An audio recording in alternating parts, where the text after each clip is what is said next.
Hey, starting a new business, grand opening. Lots of people are considering that even in this tough economic climate because jobs are not as plentiful as they once were, and some people are saying I can take those skills I learned in my prior job and apply them to a business that I would run and I'll be my own boss.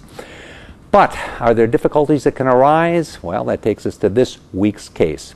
Folsom Blvd, they were there in Ohio. They worked for an insurance agency. They decided that they were going to start their own insurance agency. They went out and did that. But at their old agency, they had signed a non-compete agreement. Now, a non-compete agreement, as many people are aware, basically says, after I finish working here, whether I'm fired, whether I quit, or whatever else, I'm not going to work for or start another business that does the same thing I was doing here for some period of time. Usually it's 2 years. And for that 2-year period, someone agrees not to basically do the same job for a competitor. Well, these guys started an agency, and the agency they previously worked for brought suit against them, said, hey guys, this is a violation of the agreement that you entered into when you came to work for us and we trained you to do this kind of job. Well, as it turned out, the agency that was suing them had in fact merged with another insurance agency. These guys over here, who'd started their own agency, said, wait a second, we signed the non-compete not with this new company, but with the old company, and since this is a new company, it doesn't apply. Guys over here said, well, wait a second, you know what? This still is the old company. It's just that it merged with someone else and formed a new company, which is, for all intents and purposes, the old company, and that non-compete agreement does apply because it was essentially inherited by this new company. Well, case went forward, went to court. These arguments were heard, and guess what the court did? The court agreed with the guys that started their new business.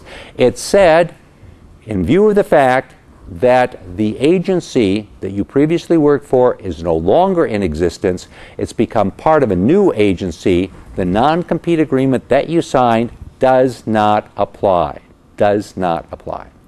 All right, so what's the lesson learned from this? Well, every other day, Silicon Valley seems to have another new industry that comes to the fore. A couple of guys in their two-car garage that are putting together a business and attempting to develop some form of software or some other product that has never existed before. It happens all the time.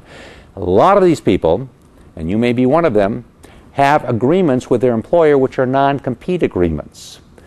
These non-compete agreements generally are enforceable, but here we saw an instance where it wasn't enforced because the company that originally had the agreement had changed. It wasn't the same entity. It had merged with someone else.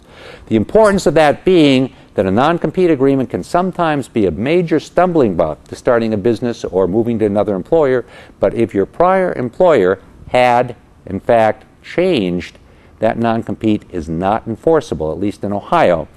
As to employers that want to make agreements enforceable, it's a very simple thing that you have to do, that the court pointed out, and that is you have to provide in the non-compete that it will be enforceable even if the company that is getting the non-compete is absorbed by another company, merges with another company, or in fact splits off and becomes two separate companies. You can provide for that in the agreement.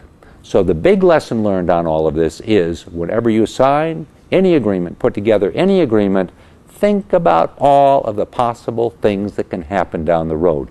And believe it or not, that's sometimes very difficult. Irrespective, we bring you this case so you understand how the law works. I'm David Allen.